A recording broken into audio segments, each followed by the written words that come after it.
Oke, mari kita lanjutkan dengan kuliah fungsi kompleks. Kita akan menghitung residu dari fungsi kompleks. Apa itu residu? Mari kita lihat bersama. Jadi di sini misalkan F-nya analitik kecuali di sebuah titik ya. Jadi dia di satu titik boleh saja tidak analitik. Nah, di sekitar titik yang tidak analitik tersebut kita bisa menuliskan fungsi f itu dalam bentuk deret Lorentz, ya, yaitu apa? Deret yang selain pangkat-pangkat positif, juga pangkat-pangkatnya negatif. Ya. Jadi dia lengkap. Nah, atau dalam bentuk panjang, kita lihat bahwa ini adalah bagian dari pangkat-pangkat positif, sedangkan yang ini itu adalah pangkat-pangkat yang negatif. Ya. Dan ini bisa berlanjut, ini juga bisa berlanjut. Nah, sekarang kita lihat kembali lagi. Kalau kita punya bentuk yang deret seperti ini, ya, deret tersebut dapat diturunkan dan diintegralkan ya pada daerah konvergensinya. Ya. Kali ini kita pada fungsi kompleks ini tidak membahas banyak mengenai sifat dari konvergensinya, karena kita hanya ingin melihat apa arti dari koefisien-koefisien ini. Nah, koefisien tersebut seperti barusan saya katakan itu adalah mengatakan sesuatu mengenai fungsi fz-nya di titik z0 dan ini titik-titik di sekitarnya. Ya. Jadi kita tahu bahwa pada daerah yang pangkat yang positif itu adalah punya arti sebagai turunan ke n di titik z0 dibagi dengan n faktorial. Ya, jadi di sini kalau kita punya deret, maka turunannya itu bisa kita hitung langsung dari deretnya tersebut. Ya. Nah, kita juga tahu bahwa turunan tersebut dapat ditulis dalam bentuk integral seperti ini. Ya, jadi kalau kita ingat kembali, kalau kita punya fz0 itu adalah integral fw dibagi w min z0, begitu, ada 1/2 pi-nya, maka turunan dari f aksen z0 itu seperti yang sudah kita ketahui mempunyai bentuk yang seperti ini, hanya di sini ada kuadratnya. Ya. Nah, jadi di sini kita lihat bahwa turunan ke n, di sini n plus 1. Ya. Nah, tetapi rumus ini itu juga berlaku untuk n-nya negatif. Jadi nanti pangkatnya kalau ditulis dalam bentuk pangkat positif, dia akan berada di atas. Nah, jadi seperti saya katakan tadi, dia berlaku bagi pangkat negatif.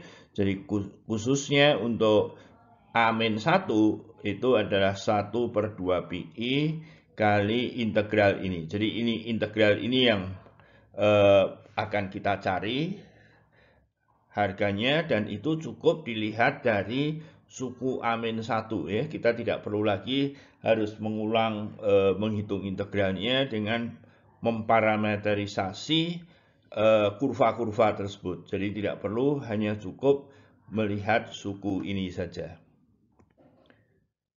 Nah, misalkan sekarang kita punya lengkungan C, ya, lengkungan C. Kemudian di dalamnya itu ada beberapa singularitas, ya. Nah, seperti kita ketahui yang lalu, kita bisa membuat lengkungan ini menjadi lengkungan tertutup bersama, ya, dengan cara kalau kita berputar masuk ke dalam, putarannya berbeda, kemudian balik lagi, putar ke sini lagi, di sini juga berputar seperti ini, kemudian balik, di sana juga berputar seperti ini, balik ke sana, kemudian, nah itu juga menjadi lengkungan tertutup. Nah, di dalam lengkungan tertutup itu sudah tidak ada lagi titik singularitas. Ya. Oleh karena itu, integral nanti lengkungan C ditambah dengan lengkungan yang ini minus, tapi ditambah yang kedua dan ketiga adalah 0. Oleh karena itu, kita bisa mengubah menjadi integral seperti ini ya. Jadi ini C1 itu pada gambar adalah CR1 itu.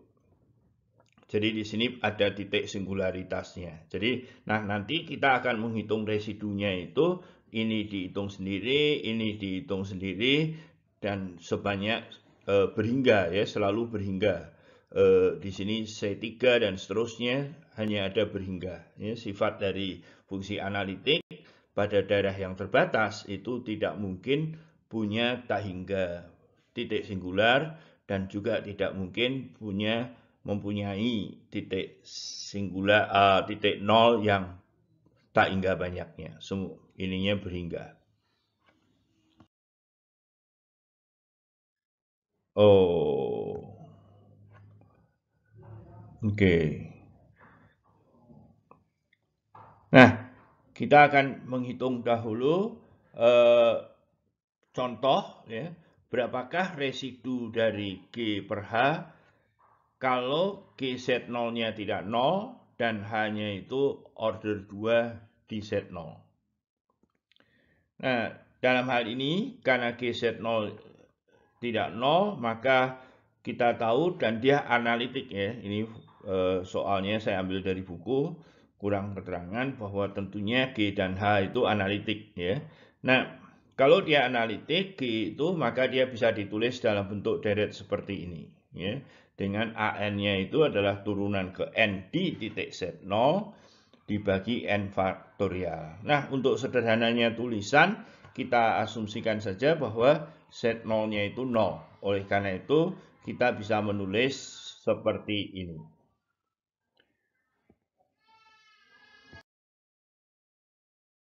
Nah,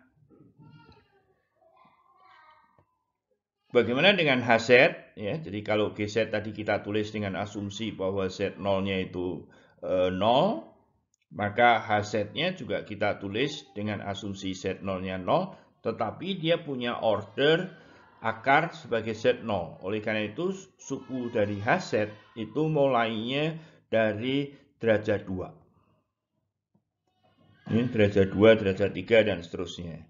Kemudian kita akan mencari deret Lorentz-nya dari GZ per HZ ya. Tentu saja secara a priori dia punya bentuk mulai dari pangkat yang negatif di sebelah kiri dan terus kita lanjutkan dengan pangkat-pangkat yang positif. Nah, sekarang yang kita cari adalah C-1 ya. Ya, jadi kita akan mencari C-1 itu harganya berapa. Nah, kita perlakukan seperti polinom biasa gitu, tapi ini panjang begitu. Kemudian kalikan kedua ruas dengan HZ, tentunya kita akan punya bentuk seperti ini. Ya, jadi ini tadi adalah GZ per HZ-nya, dan ini adalah HZ-nya. Kemudian yang ruas kiri itu adalah GZ. Nah, kita akan mencari C1.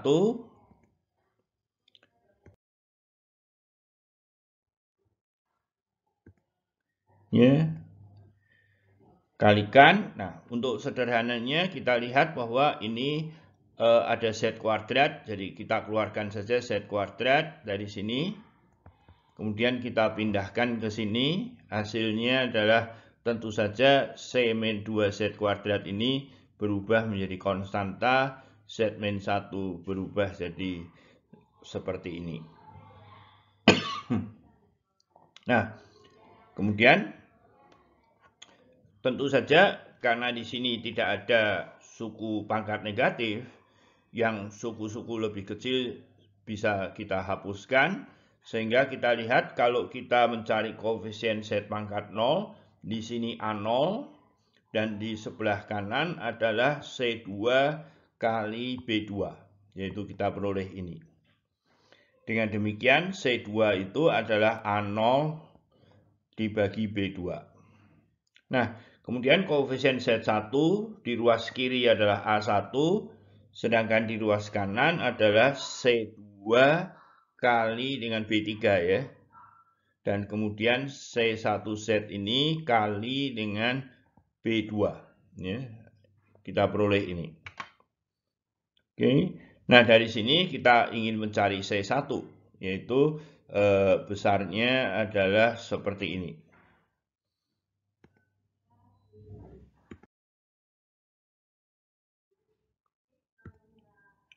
Ya, jadi tadi sudah kita peroleh C1, kita sederhanakan ya.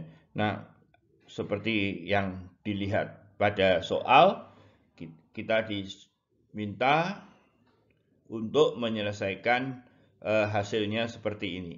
Dan kita lihat bahwa A1 ya, itu turunan pertama dari G tadi. Jadi ini sudah sesuai. A0 itu adalah harga GZ0. B3 itu adalah harga turunan ketiga dari H-nya. Jadi ini ya, saya kira kita sudah memperoleh hasil yang diminta.